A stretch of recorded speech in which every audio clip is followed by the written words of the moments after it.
Have the Carolina Panthers taking on the Arizona Cardinals. This is your Week 16, 2024 prediction and preview video. Hit subscribe button if you're new. Also hit the like button. Let's start with the home team, the Carolina Panthers. After being in 5 games in a row, 5 close games, they came out last week and they lost in embarrassing fashion to the Dallas Cowboys 30-14. Bryce Young was sacked 6 times on the day. He had 2 interceptions, 1 touchdown, and he also fumbled the football. And this matchup, Bryce Young does have to play better. He has to do a better job of dealing with pressure, but also this offensive line has to continue to step up. The offensive line has been very good all season long up to last week. In this game, just protect Bryce Young, get the football out quick to Adam Thielen and to Jalen Colker. Jalen Colker had a very good week last week. He was the only Carolina Panther that went out there and had a big day. He had a huge play that went for 83 yards, and that went for a touchdown. 4 catches, 110 receiving yards. Adam Thielen, 5 catches, 51 receiving yards. Xavier Legette is doubtful for this game, so you're going to have to run this offense through Adam Thielen and through Jalen Colker, and that's not a problem. You've seen Bryce Young in the last month go out there and do a very good job of distributing the football to Adam Thielen and to Jalen Colker. Not having Xavier Legette is going to hurt. I understand that he has had some major drops in the past against New Orleans Saints, Kansas City Chiefs, and against the Philadelphia Eagles, but he is still a major deep threat to have on the field. Without him being there, you may be limited moving the ball deep down the field. But Adam Thielen is still a very good wide receiver you can depend on, and JT Sanders at the tight end position. Hasn't done much since he suffered that neck injury against the Kansas City Chiefs, but he has big playability to go down the field. You have to go out there and find a way to run the football and take care of Bryce Young. Now, Chuba Hubbard has been Mr. Consistent all season long. Last week, he also had a rough day. A lot of it is because of the offensive line. He only had 10 carries for 32 rushing yards. That was it. You still don't have Miles Sanders. You look at Jonathan Brooks. He got injured a couple weeks ago. He tore his ACL yet again. So you really only have one explosive threat in the backfield and Chuba Hubbard. Get Chuba Hubbard the football and let Bryce Young go outside the pocket and let him use his legs. Lucky for the Carolina Panthers, you're not going to face a pass rush this week like how you face against the Dallas Cowboys. For Dave Canales, he should remember what happened last week and go out there and make better adjustments. For the player's sake, hey, you forget about it. What happened last week happened. Don't let that determine how the rest of your season goes, even though it's only 3 games left in this regular season. Go out there, go back to what you were doing against the Kansas City Chiefs and the Philadelphia Eagles, and just try to fight with the best that you can on the field. And I look at the Arizona Cardinals. This is going to be a tough football team to go out there and beat and try to manhandle up front. Just because they're not known to get pressure on the quarterback doesn't mean that they don't have good players in their front 7. I look at Xavier Collins. He's a former first-round pick for a reason. He has 4 sacks on the season. I look at Naquan Jones. That's a defensive tackle. Hasn't done much this year, but he does have 2 sacks, and he has done a better job of stopping the run within the last few weeks. I look at Kazir White, a veteran linebacker to have, and Baron Browning, who they made a trade to bring over from the Denver Broncos. Hasn't done much just yet with the Arizona Cardinals, but he can be a sneaky player to look at. When I look at the Arizona Cardinals defense, they're more so of a team that's just well disciplined on the defensive side. Jonathan Gannon doesn't have the best players for this system just yet, but it's so hard to go out there and beat the scheme. We've seen this defense give Brock Purdy a lot of problems in the past. They've given Matthew Stafford problems and Geno Smith. They play tough and aggressive defense on the back end, and they play through their secondary. And when I look at Bryce Young in this situation, find a way to try to lead your receivers up the field just a little bit more. He tried to do it last week. He just didn't have time in the pocket. It really starts with the offensive line, but it's going to be very interesting to see if Bryce Young can bounce back from that terrible game last week, because over the last 5 weeks before that game against the Dallas Cowboys, Bryce Young was getting his confidence. He was dancing on the sideline. He looked like a brand new quarterback. Last week, he looked like how he looked for the first 3 games of this regular season. You don't want to see him go back and regress. So this is going to be a huge performance for Bryce Young. I'm not saying that he has to go out there and throw for 3 or 4 passing touchdowns and rush for 2. But he has to go out there and just show confidence, get through the progressions, get the football out. But it starts up front with the run game and this offensive line. And can guys get open off of that press coverage with the Arizona Cardinals? When I look at the defense for the Carolina Panthers, this scares the hell out of me in this matchup. Just like how the rushing defense scared me last week against Rico, their rushing defense is easily the worst in the NFL by a huge margin. and you're going against James Conner, and you're going against Kyler Murray. James Conner is one of the best power backs in the NFL. The Carolina Panthers struggle with any type of running backs, whether they're speed backs, power backs, or just overall good running backs like Saquon Barkley that can beat you in the power and speed combination. James Conner scares the hell out of me for the Carolina Panthers for this reason. He can break tackles in the open field. And the Carolina Panthers right now, they're having a tough time with gap discipline and just stopping guys up front. When one guy gets to the running back, they just shove him out the way. And they're already in the second and third level. You let James Conner go out there and get to the second and third level while being untouched, you're going to be in trouble. You're asking for trouble there. And you look at Kyler Murray, you can't go out there and stack the box. I look at Coach EJ, he's going to have his work cut out for him. But you had the veterans in DJ Wonnum and Jadeveon Clowney seal off the edge and put that pressure on Kyler Murray. Unfortunately for the Carolina Panthers, they still do not have Derrick Brown, who has missed majority of this season dealing with a torn meniscus. You have to find a way to get pressure up through the middle. I would move Jadeveon Clowney and DJ Wonnum around. I would try to give Bryce Young different looks over and over again at the line of scrimmage. We've seen J.C. Horn be sent on blitzes. That is how bad the pass rush has been at times with the Carolina Panthers. I would send another blitz in this game early on. You have to put that pressure on Kyler Murray. Kyler Murray, for the first half of the season, was the best quarterback against pressure. But against the Seattle Seahawks, they gave you the blueprint to go out there, put pressure on Kyler Murray, but it starts up front. I'm worried about the Carolina Panthers in this matchup because they don't have big defensive tackles that can go out there and overwhelm the Arizona Cardinals, even though the Arizona Cardinals offensive line has not looked good in the last 4 games.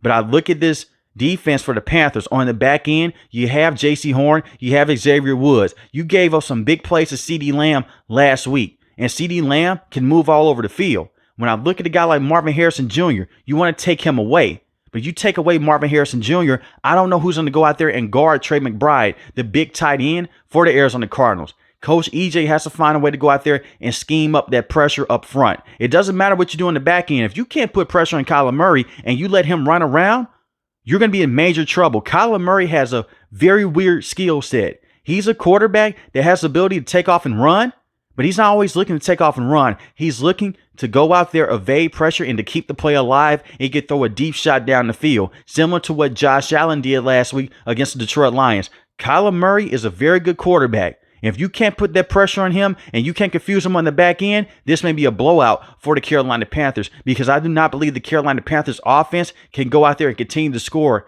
at the same pace with the Arizona Cardinals offense, all the weapons that they have with James Conner, Trey McBride, and Marvin Harrison Jr. I would take away Marvin Harrison Jr.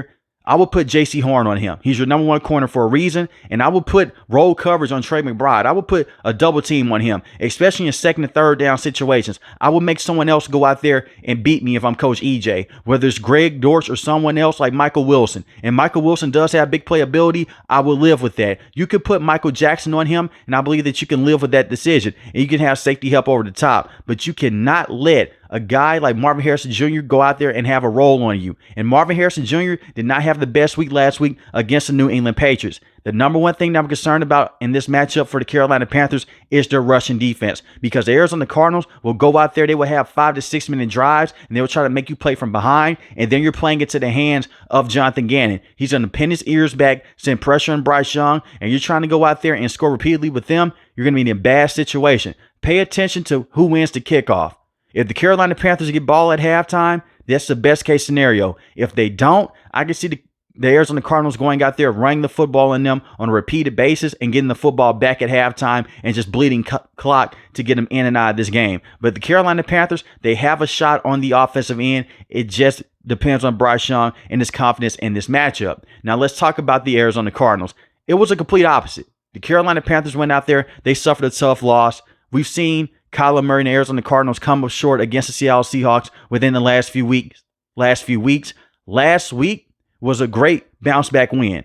They beat the New England Patriots 30-17. Kyler Murray on the day, 224 passing yards, 0 passing touchdowns, 0 interceptions. James Conner averaged 7 yards a carry last week, 110 rushing yards, 2 rushing touchdowns. Whatever James Conner did last week in the pregame, do the same thing in this game. I can see them giving James Conner 25 plus touches in this matchup. Run the football and make life easier on Kyler Murray. It was such an easy day last week for the Cardinals. Clayton Tune came into the game. I can see a similar thing happening in this matchup. But you have to run this offense through James Conner. If you don't get the run game going early on, that's okay. The more carries that you give James Conner, the better, especially against this Carolina Panthers defense. And I'm really not trying to be disrespectful to the Carolina Panthers defense. You have DJ Wonnum, you have Jadeveon Clowney, but Trayvon Wallace, he's on IR right now. He got injured. He was already subbing in for Shaq Thompson. You can go out there and test out the linebackers. And this is one thing the Arizona Cardinals have done a great job of throughout this entire season. That's why they struggled against the Seattle Seahawks, because their linebacking core is very good. But against the Rams early on this year, they tested out those linebackers. They tested out the safeties. When I look at this Cardinals offense, go out there, have Trey McBride on crossing routes. Get the football to Marvin Harrison Jr. Don't force him the football. Get Greg Dortch the football and Michael Wilson. And make the Carolina Panthers have to work to stop the run game. You have other running backs besides James Conner. You have Trey Benson, who came in last week, averaged 4 yards a carry on 5 attempts, 22 rushing yards. He looked solid on the day. You have DJ Dallas. You brought him in. 4 carries, 15 rushing yards. But Trey McBride was the guy that you ran this offense through in the air last week. 87 rushing yards on the day. Greg Dortch came in 60 receiving yards on the day off of 3 catches. Marvin Harrison Jr. did not have the best day. 6 targets, 2 catches, 32 receiving yards. It doesn't matter because you still won the football game. Don't force Marvin Harrison Jr. to football, because if you do, J.C. Horn may go back there and make you pay. J.C. Horn is still one of the best cornerbacks to have in the NFL. I would avoid him at all costs. I would go the opposite side of the field. And I look at Drew Petzing. Move Marvin Harrison Jr. around. Move him from the right side of the field to the left side of the field. Create confusion with the Carolina Panthers and their front 7. And you can use motion behind Trey McBride, and you can run the football. Trey McBride is a smooth blocker. He's more than just a receiving tight end. Trey McBride is also a guy that went out there and got a rushing touchdown many weeks ago. So you can also run the football with Trey McBride in tough situations. And we saw a trick play, and that happened a couple weeks ago, and they were very successful.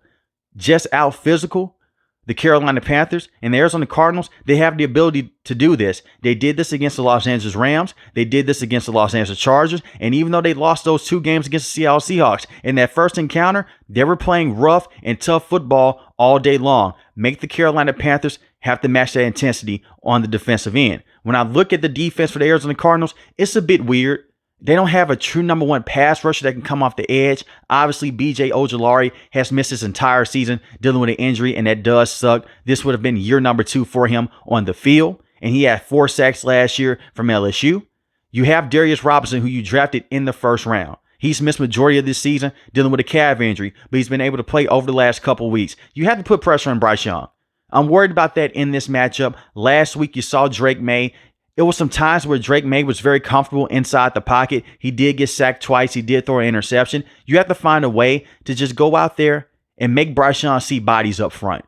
Rotate your coverage on the back end. Sean Murphy-Bunting has not been a good cover corner all season long. But you have Budda Baker, who just gave a major contract extension to for the next 3 years. You have Sterling Thomas at the cornerback position. Garrett Williams also. Garrett Williams has stepped up, and he's become one of the better cornerbacks for the Arizona Cardinals. 2 interceptions on the season, 6 pass deflections. It's going to be very interesting to see what Jonathan Gannon has cooked up for Bryce Young. Usually his defenses have done an amazing job against undersized quarterbacks in the NFL, especially when he was a defensive coordinator for the Philadelphia Eagles. But the best way to go out there and beat Bryce Young is to force him to hold on to the football and try to get pressure through the middle of the field. Just because the Carolina Panthers offensive line had a bad week last week, I don't see them having a bad week this week. I don't. I think this offensive line to go out there, they're going to shock some people. The Carolina Panthers, record-wise, they're still one of the worst teams in the NFL, but they were able to build some of that confidence up against the New Orleans Saints, against the Kansas City Chiefs, and against the Philadelphia Eagles. The biggest thing here is the Arizona Cardinals don't look past his team. And Jonathan Gannon has done a very good job of keeping his team in check. They don't really go out there and overlook their opponent, even if their opponent only had 3 to 4 wins at the time. Played the Carolina Panthers like they're a playoff team. I think the Arizona Cardinals have a great shot to win this game. I know the Carolina Panthers are at home. They were at home last week against the Dallas Cowboys. I can see this being a close game. I do have the Arizona Cardinals winning this matchup, but I think it'll be closer than what some people would expect. I have the Arizona Cardinals winning this game 28-20. But let me know in the comment section below, who do you have winning this game? The Carolina Panthers or the Arizona Cardinals? If you're new to the channel, hit the subscribe button. If you like the video, hit the like button. Most importantly, when each and every last one of you guys stay safe, stay positive. Thanks for the video, guys. God bless. Peace.